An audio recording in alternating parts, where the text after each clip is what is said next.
Hello students, today we are going to learn translation, which is for the 5 marks will ask in your exam. See how to attempt these questions. आज जो है हम देखेंगे translation और जो कि exam में आपको 5 मार्क्स के लिए पूछा जाता है और देखेंगे कि किस तरह से हम इस क्वेश्चंस को अटेम्प्ट करते हैं. This is your question number 7 in your activity sheet. Activity sheet में ये जो है हमारा क्वेश्चन नंबर 7 होता है and it consist of the 3 activities. यहाँ पर जो है 3 एक्टिविटीज़ होती हैं. यहाँ पे हमें ट्रांसलेशन के लिए जो है वो 3 एक्टिविटीज़ होती हैं. फर्स्ट ए, इट मीन्स यहाँ पर ए में जो ट्रांसलेशन होता है अब देखेंगे कि किस तरह से ट्रांसलेशन होता है. Words, right. Any 4 out of 6 words from the course book. From the course book it means from your textbook. Course book it means textbook. तो यहाँ पे A जो होता है first, any 4 it means 6 questions दिए होते हैं.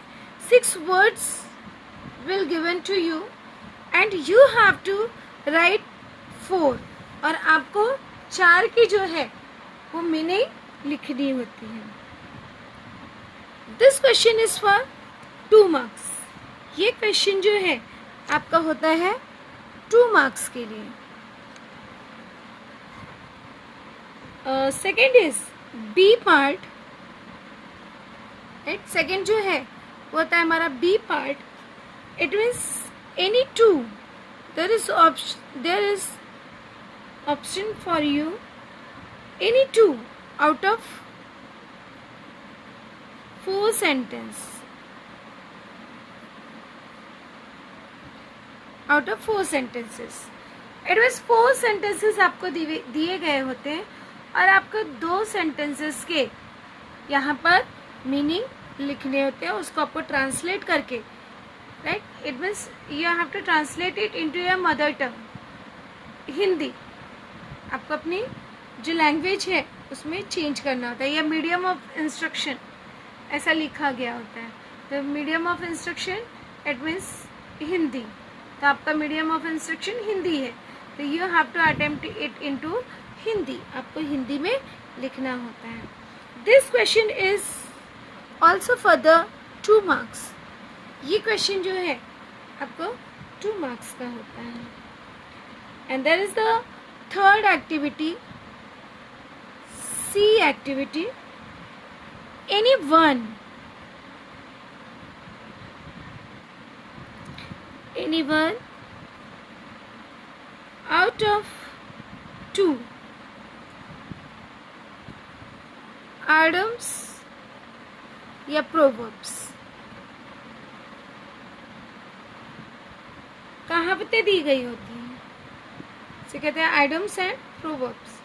कहावतें दी गई होती हैं तो उसमें 2 आपको कहावतें दी गई होंगी in English and you have to translate it into Hindi और आपको उसे हिंदी में ट्रांसलेट करना है. तो इस तरह से 2 दिया गया होता है और आपको 1 का लिखना होता है.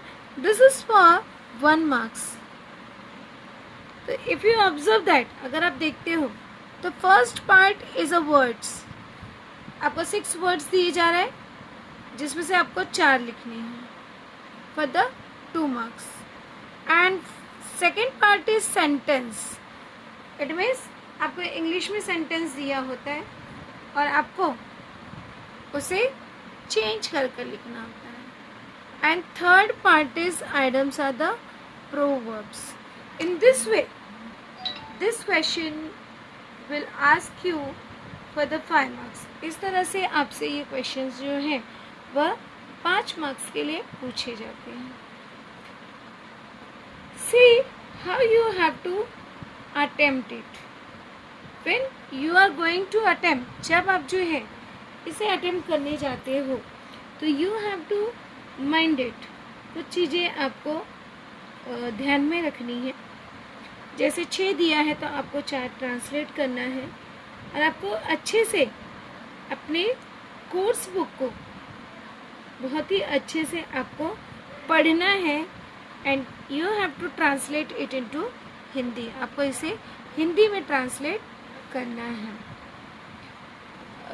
अब हम देखेंगे कि किस तरह से क्वेश्चंस यहाँ पर आपको पूछे जाएंगे. फॉर एग्ज़ाम्पल वेयर यहाँ पे हम देखते हैं फर्स्ट, इट मीन्स पहला सेट. फर्स्ट एक सेट वाइज आपको क्वेश्चंस दूंगी और उसे आपको अटेम्प्ट कैसे करना है वो भी आपको बताऊंगी. जैसे क्वेश्चन पूछा गया आपको ट्रांसलेशन का ए पार्ट.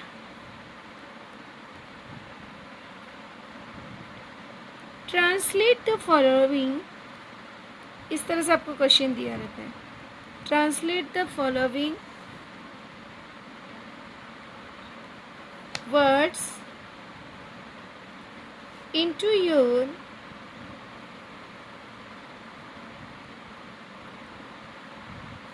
medium of instruction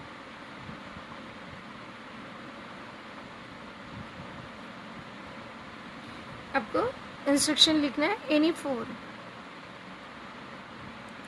इस तरह से आपको ब्रैकेट में दिया गया होता है. अब ये कितने मार्क्स का हो गया हमारा? 2 मार्क्स के लिए. एनी 4 है 2 मार्क्स.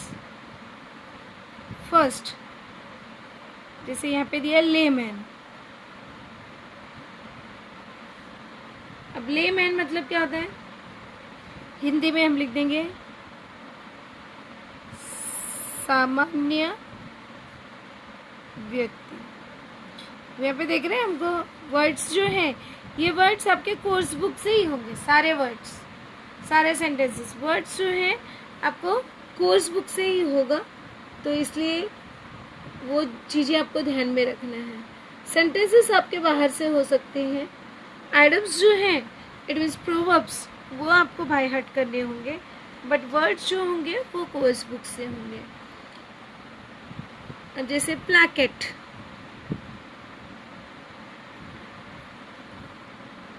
प्लैकेट मतलब क्या होता है?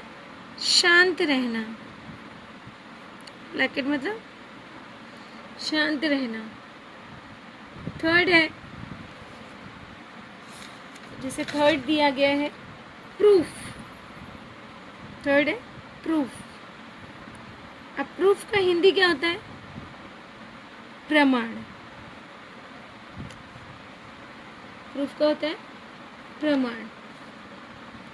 फोर्थ है ब्रेन.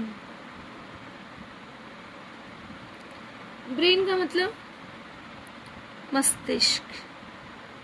ब्रेन मतलब मस्तिष्क. फिफ्थ है सक्सेस. सबसे सक्सेस मतलब क्या होता है? सफलता. यहाँ पे हमने हिंदी लिख दिया सफलता. सिक्स्थ है ग्रीन. इस तरह से कोई भी वर्ड्स आपको आ सकते हैं. ग्रीन, ग्रीन मतलब हरा. तो इस तरह से 6 दिए हैं. You have to attempt any 4. 4 आप कोई भी लिख सकते हैं. नाउ सी द सेकेंड कि बी टाइप आपको कैसे दिया रहेगा. बी आपको ऐसे लिखा रहेगा translate the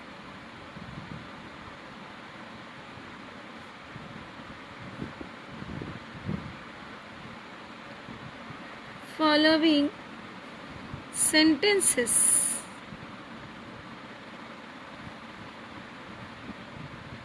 into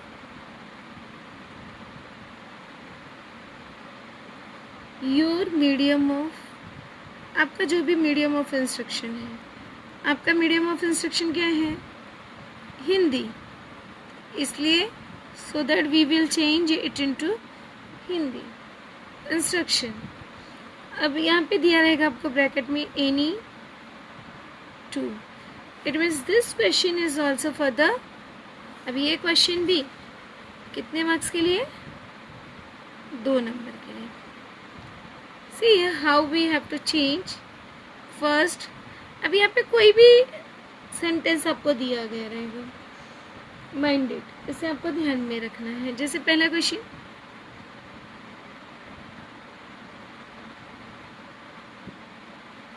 hard work is the key to success.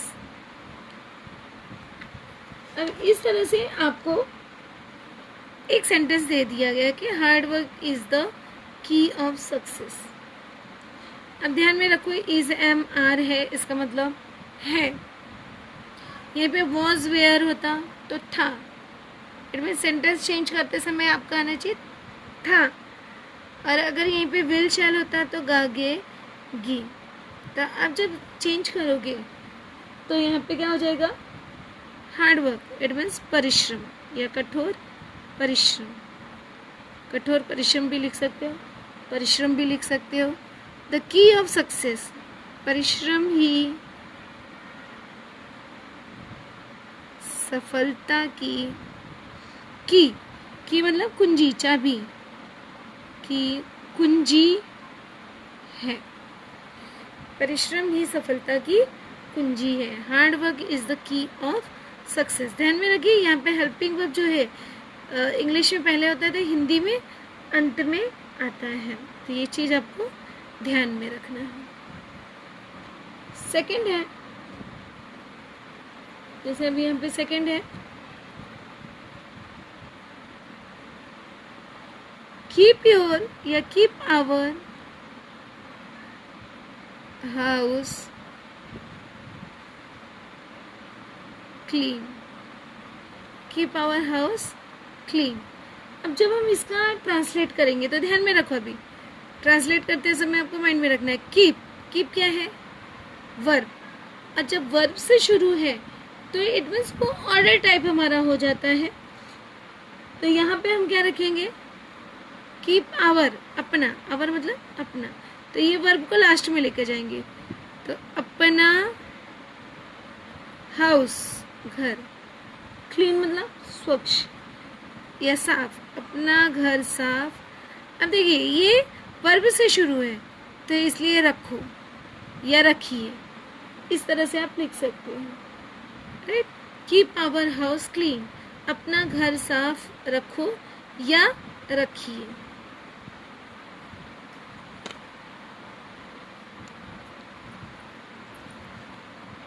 अब जो है हम आगे देखेंगे थर्ड देखेंगे। अब यहाँ पे थर्ड क्या है? थर्ड हमको जैसे दिया गया, कोई भी सेंटेंस सिंपल सेंटेंस हो सकता है, जैसे India is my Motherland. India is my Motherland. अभी यहाँ पे जो है इंडिया मतलब भारत, भारत मदरलैंड। अब फिर से इज आया तो मतलब लास्ट में क्या आ जाएगा? है। भारत माय मतलब मेरी, भारत मेरी, मदरलैंड मतलब मातृभूमि। और यहाँ पे क्या लिख देंगे? भारत मेरी मातृभूमि है।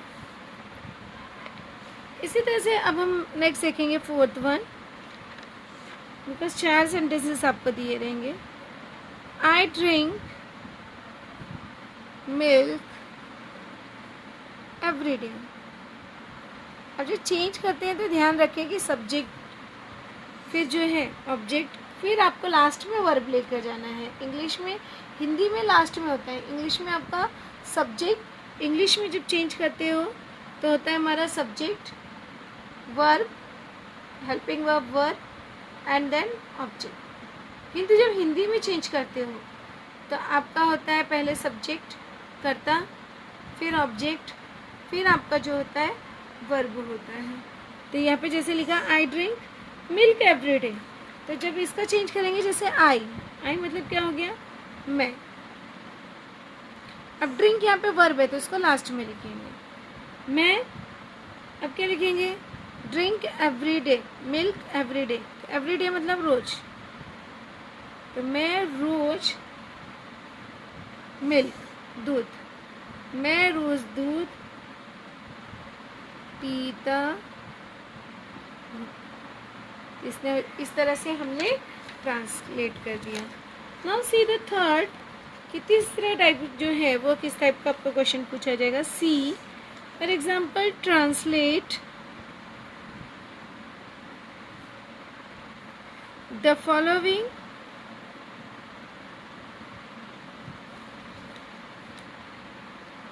आइडम, या उसी को कहा जाता है प्रोवर्ब्स, प्रोवर्ब into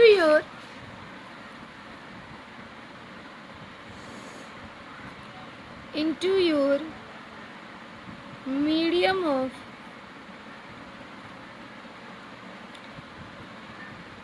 instruction, कि आपका medium of instruction, it means you have to change into Hindi. This is for the 1 marks. ये जो होता है 1 मार्क्स का होता है। जितने भी प्रोवर्ब्स हैं you have to mind that. जैसे for example first, a friend is, a friend in need is a friend indeed। अब इसका मतलब क्या हो गया, अब ये कहावतें हैं, इसमें कोई परिवर्तन नहीं होता, इसलिए इसे आपको बाय हेड करना पड़ेगा। जैसे मैंने लिखा, आवश्यकता पड़ने पर जो काम आए, आवश्यकता पड़ने पर जो काम आए वही सच्चा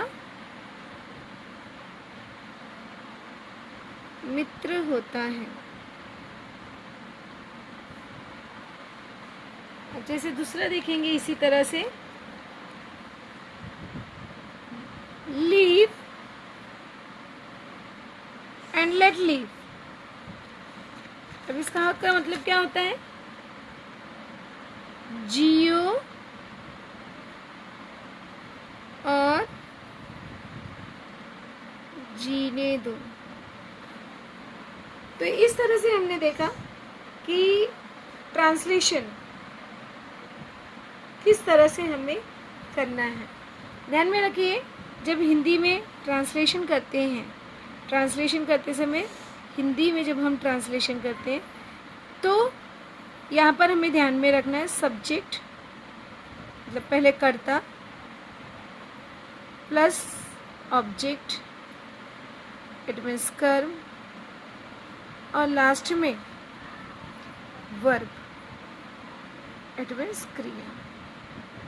ये चीज़ें हमें लिखनी है, सब्जेक्ट ऑब्जेक्ट प्लस, क्योंकि जब हम इंग्लिश में सेंटेंस देखते हैं तो उल्टा होता है, सब्जेक्ट वर्ब प्लस ऑब्जेक्ट, लेकिन हिंदी में सब्जेक्ट ऑब्जेक्ट प्लस वर्ब। तो इस तरह से हमें ट्रांसलेशन करना है।